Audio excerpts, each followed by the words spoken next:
नमस्कार बच्चों, हिंदी साहित्य के सभी विद्यार्थियों का इस कक्षा में स्वागत है। बच्चों, आज हम करने जा रहे हैं व्याख्या करने का सरल और सुगम तरीका। आपके जो प्रथम प्रश्न पत्र होता है, बीए प्रथम वर्ष, द्वितीय, तृतीय, एमए प्रीवियस, फाइनल, स्नातकोत्तर, सब में आपके यही आता है कि पहले प्रश्न पत्र में आपको व्याख्या करनी होती है।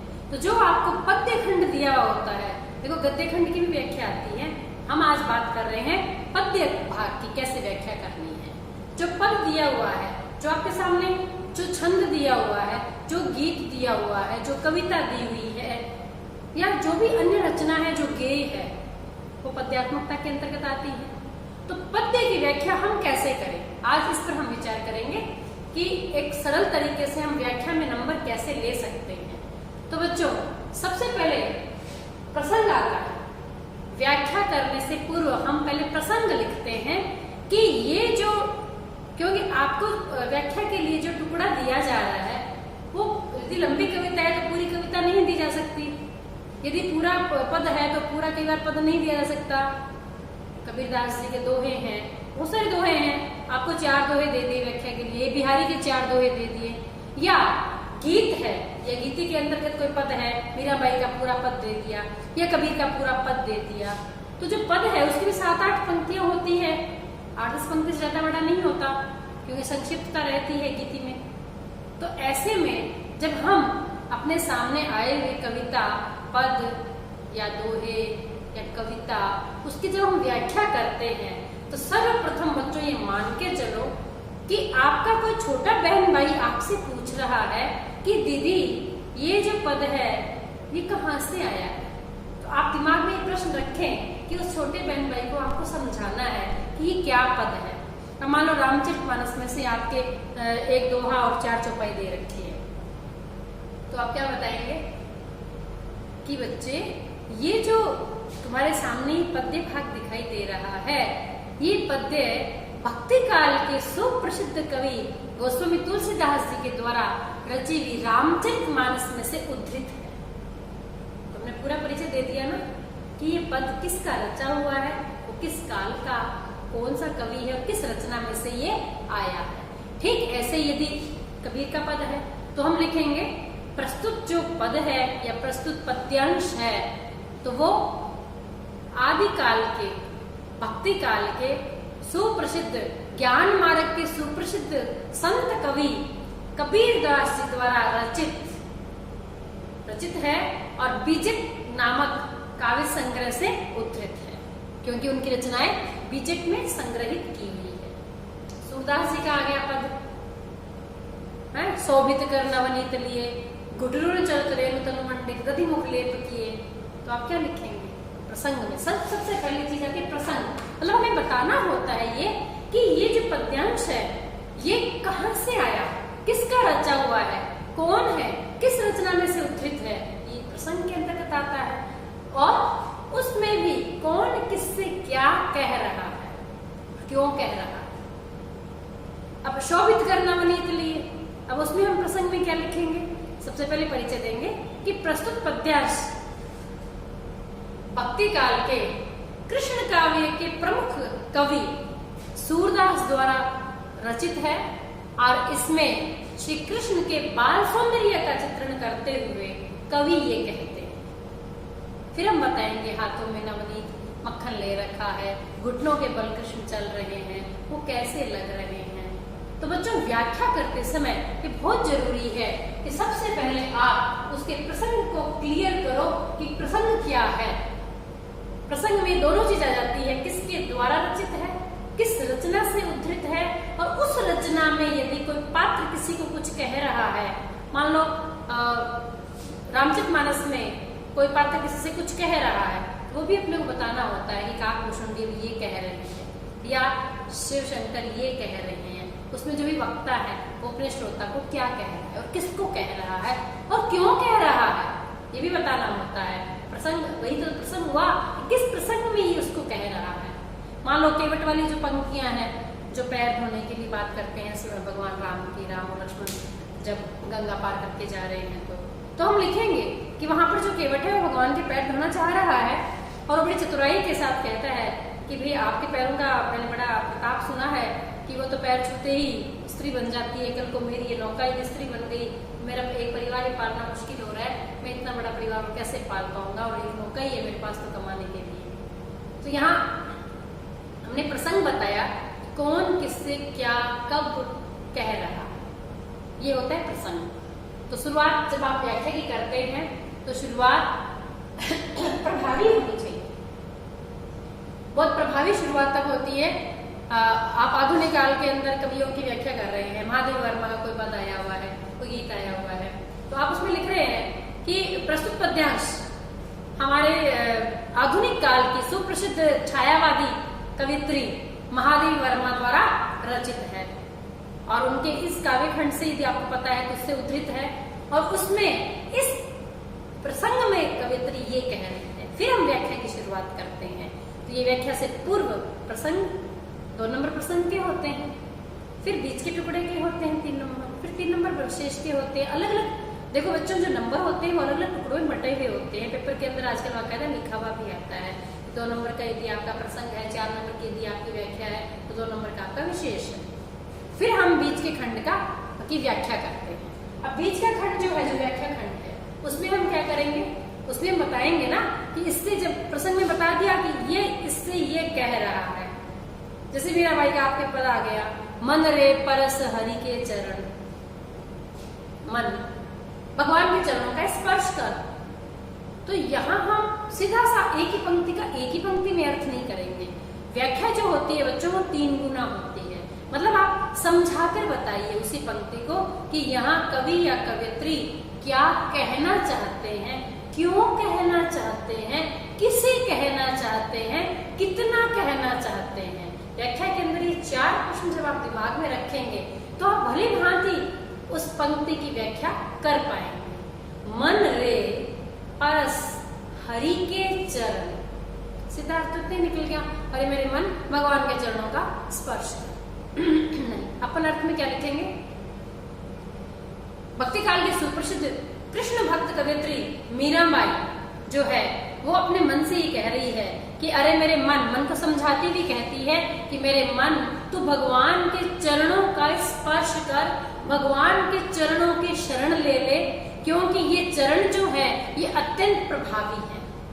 इतनी बात हमें लिखनी है, मन रे परस हरि के चरण।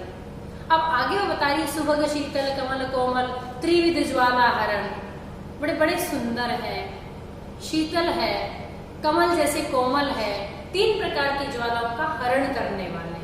ये तो हुआ सीधा अर्थ। अब हम व्याख्या में क्या लिखेंगे, मीराबाई कहती है सुभग, भगवान के चरण बहुत सुंदर हैं, क्योंकि भगवान के जो चरण हैं वो अत्यंत सुकोमल हैं, और वो चरण जो है वो शरण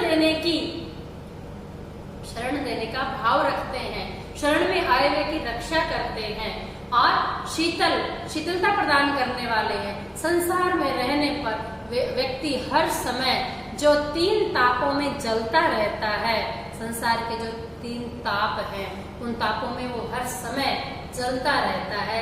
एक तो है प्रकृति प्रदत्त, एक है संसार की कमी के कारण, एक है मन की कमी के कारण। तो वो इन 3 तापों से जो जल रहा है, देहिक देविक भौतिक ताप 3 है। देहिक माने शरीर, बीमार हो गए तो देहिक ताप है। देवी प्रकोप, मकान गिर गया, भूकंप आ गया, खेती नष्ट हो गई, तो ये देवी प्रकोप है, देविक ताप है। देहिक देविक और भौतिक ताप है। भौतिक में भौतिक वस्तुओं की कमी, ये चीज नहीं मिल रही, ये चीज नहीं प्राप्त है, इतने पैसे नहीं है, मेरे पास ऐसा मकान नहीं है, मेरे पास ऐसे कपड़े नहीं है, मेरे पास ऐसी चीज नहीं है। मतलब वस्तुओं के अभाव के कारण, अभाव को महसूस करना केवल भौतिक, वो संताप। ये 3 ताप है। तो हमें उन तीनों तापों के बारे में बताना होगा कि देहिक देविक भौतिक तीनों संतापों को दूर करने की क्षमता रखते हैं, और असीम और अखंड आनंद देने वाले भगवान के जो चरण हैं वो अत्यंत सुंदर है, शीतलता प्रदान करने वाले, मन को शांति देने वाले हैं, मन को ठंडक देने वाले हैं। सुभग शीतल कमल कोमल, कमल के समान अत्यंत कोमल ललाई लिए हुए, कमल कोमल त्रिविध ज्वाला हरण, 3 प्रकार की अग्नियों का हरण करने वाले हैं। दैहिक संताप, देवीय संताप और भौतिक संताप, इन तीनों संतापों के कारण इंसान जलता रहता है, उस जलन को मिटाने में सक्षम है। तो बच्चों, एक पंक्ति की कम से कम 3 पंक्ति में 3 गुनी व्याख्या होनी चाहिए। ऐसे ही आपके रीतिकालीन कवि बिहारी की व्याख्या आ जाती है। मंगलाचरण में लिखा है, मेरी बहुवा धारो राधा नागरी सोई जातन की झाई परे श्याम हरि दुखी होई। दूसरी पंक्ति के 3 अर्थ अपने आप ही निकल रहे हैं। तो दोहा 2 ही पंक्ति का है, लेकिन जब हम व्याख्या करेंगे तो कम से कम हमारे पास 6 पंक्तियां होनी चाहिए। तब होगी जब हम उसे अपने शब्दों में, बच्चों व्याख्या की एक बड़ी विशेषता है कि आप अपनी भाषा का प्रयोग करें। जब आप व्याख्या कर रहे हैं तो स्वयं की भाषा, किताब की नहीं, पासबुक की नहीं, रटी हुई साहित्यिक नहीं, लेकिन आप अपनी भाषा का प्रयोग करते हुए उस बात को समझाने की कोशिश करें। जब आप स्वयं उसको समझेंगे तभी तो समझा पाएंगे। और कवि का परिचय और कविता का परिचय आपने शुरू में दे दिया। प्रभावी शुरुआत जब आप करते हो व्याख्या की तो वो प्रभावी तरीके से होनी चाहिए, क्योंकि जब आप प्रसंग की शुरुआत करते हो तो उसमें लिख देते हो हिंदी साहित्याकाश के दिव्यमान नक्षत्र फला फला कवि के द्वारा रचित फला फला इस कविता में से या फला रचना में से ये उद्धृत है। जैसे इनके प्रसाद मान लो कमाई में से आ गया कुछ, दुख की पिछली रजनी विकसता सुख का नवल प्रभात, तो आप क्या लिखेंगे? आधुनिक काल के दिव्यमान नक्षत्र छायावाद के प्रमुख आधार स्तंभ कवि जयशंकर प्रसाद के द्वारा रचित महाकाव्य कामायनी के इस सरग से ये अवतरित है। और बच्चों, एक सबसे बड़ी जो कमी रहती है व्याख्या में वो होती है जब आप गद्य और पद्य लिखते हैं शब्द, तो बहुत सारे बच्चों को पता ही नहीं है शुद्ध शब्दावली होना बहुत जरूरी है। जब आप शुद्ध भाषा का प्रयोग करते हैं व्याख्या करते समय तो उसका भी परीक्षक के ऊपर प्रभाव पड़ता है। बहुत सारे बच्चे गद्य को क्या लिखते हैं? गद्य लिखते हैं। ये जो गद्य, अब ये ध्याय धनुष और दय में अंतर है। गद्य में गद्य है, दय का मतलब है कि ये जो दय है बच्चों, ये दय और ये इन दोनों को जब हम जोड़ते हैं तो ये डंडी दय की आई, ये दय यहाँ आया और यहाँ से अपना ये शुरू हो गया, आप ध्यान दें, और ये दय हो गया दय, इसका उच्चारण दय, दय भी है और ये भी है, और ये है हमारा धय। एक तो गांठ लगा के लिखते हैं और एक डंडी लगा के लिखते हैं, ये हमारा धय धनुष का है। और घय घड़ी में कोई डंडी नहीं लगती, कोई गांठ नहीं लगती, ये केवल घय है हमारा। ये धय है, ये दय, विद्या, महाविद्यालय, गद्यांश, और बच्चे बिंदी भी गलत जगह पर लगाते हैं। अब अंश आया इसके अंदर तो एपी बिंदी आई ना, गद्यांश। ऐसे ही पद्यांश, गद्यावतरण, गद्य, पद्य। एक तो आप शुद्ध शब्द लिखना सीख लें कि जब आप रीतिकाल में लिखेंगे तो श्रृंगार शब्द बार बार आएगा। बहुत सारे बच्चे श्रृंगार शब्द को गलत लिखते हैं, इसलिए ये रे लगा देते हैं, श्रय, जबकि श्रृंगार में क्या होता है कि ये रे हट जाता है और ये री लगता है, श्रृंगार। ध्यान दें बच्चों, आप जब व्याख्या के अंदर शुरुआत में जब गलत शब्द का प्रयोग करते हैं, अशुद्ध भाषा का प्रयोग करते हैं, तब भी परीक्षक के दिमाग में नेगेटिव मार्क्स आने शुरू हो जाते हैं। तो आप कोशिश करें कि जब आप प्रसंग लिखें प्रभावी हो, व्याख्या करें 3 गुनी हो, और आपका जो विशेष लिखते हैं जब आप अंत में व्याख्या में जाकर, तो विशेष के अंदर बेशुमार पॉइंट देने की आवश्यकता नहीं है कि 8, 10, 12 पॉइंट आप दे रहे हैं, उसमें समय खराब करते हैं आप। आगे वाले प्रश्न को करने में भी आपका समय खराब हो जाता है आपका। इसलिए कोशिश करें कि आप विशेष में 4 चीजों का ध्यान रखें: भाव, भाषा, छंद और अलंकार। इन 4 चीजों का प्रमुख रूप से ध्यान रखें। ये तो बताने हैं आपको विशेष में कि जो आपके सामने पद आया था उसका प्रमुख भाव क्या था। कविता का भाव पक्ष और कला पक्ष दोनों होते हैं, तो भाव क्या था? प्रेम का भाव था, या उसके अंदर भक्ति का भाव था, या प्रकृति प्रेम का भाव था? उसमें कौन सा भाव था? भाव बताना है। फिर उसकी भाषा कौन सी है? मान लो मीराबाई की राजस्थानी है, कबीरदास की सद्दूकड़ी है, तुलसीदास जी ने अवधि और ब्रज दोनों में लिखा है, सूरदास जी की ब्रज भाषा है। तो आपको भाषा का भी ध्यान रखना है। जो कभी आप पढ़ रहे हैं आप ध्यान दें कि उसने किस भाषा में रचना लिखी है, तो आपको भाषा बतानी है कि किस भाषा का प्रयोग हुआ है। फिर छंद कौन सा आया? दोहा छंद है, सवैया छंद है, मतगयंत छंद सवैया है, या फिर उसके अंदर मनहरण कवित छंद का प्रयोग हुआ है, या सोरठा है? किस छंद का प्रयोग उसके अंदर किया गया? रोला है, उलाला है, हरि गीति तरीका है या कुंडलियां है। इस छंदों का ज्ञान होना आपको आवश्यक है हिंदी के विद्यार्थी। और बच्चों अलंकारों का आपको पता होना चाहिए कि जहां तुक मिलती है मानुप्रास है, जानो जनो मानो अनुया वहां उत्प्रेक्षा है, साथ ही सम समान सरिसाया वहां उपमा है, और अभेद आरोप है वहां रूपक है, प्रकृति पर मनुष्य का आरोपण करना मानवीकरण है, बढ़ा चढ़ाकर बात कही गई अतिशयोक्ति है, और जहां पर संदेह बरकरार है वहां संदेह है, और जहां पर झूठा संदेह अपने को फिक्स हो गया दिमाग में वहां भ्रांतिमान है। हमें इन अलंकारों को भी ध्यान में रखना है। तो आप विशेष के अंदर भाव, भाषा, छंद, अलंकार इन चारों चीजों का ध्यान रखें। शुद्ध भाषा का प्रयोग करें, शुरुआत और प्रभावी करें। उसमें कवि का परिचय छोटा सा, बेशुमार भी नहीं कि हम निराला की कोई कविता आई व्याख्या के लिए और हमने लिखना निराला की बहुत सारी रचनाएं लिखी इन्होंने, इस काल में ये हुए हैं, नहीं, इतना बहुत कुछ नहीं लिखना। छायावाद के प्रमुख आधार स्तंभ आधुनिक काल के प्रमुख कवि महाकवि निराला के द्वारा महाकवि निराला के द्वारा रचित ये कविता, जिसमें अब प्रसंग शुरू करते हैं कौन किससे क्या कह रहा है। कवि ने जब सड़क पर पत्थर तोड़ती हुई एक मजदूरिन को देखा तब वो लिखते हैं कि वह तोड़ती पत्थर मैंने उसे देखा इलाहाबाद के पथ पर।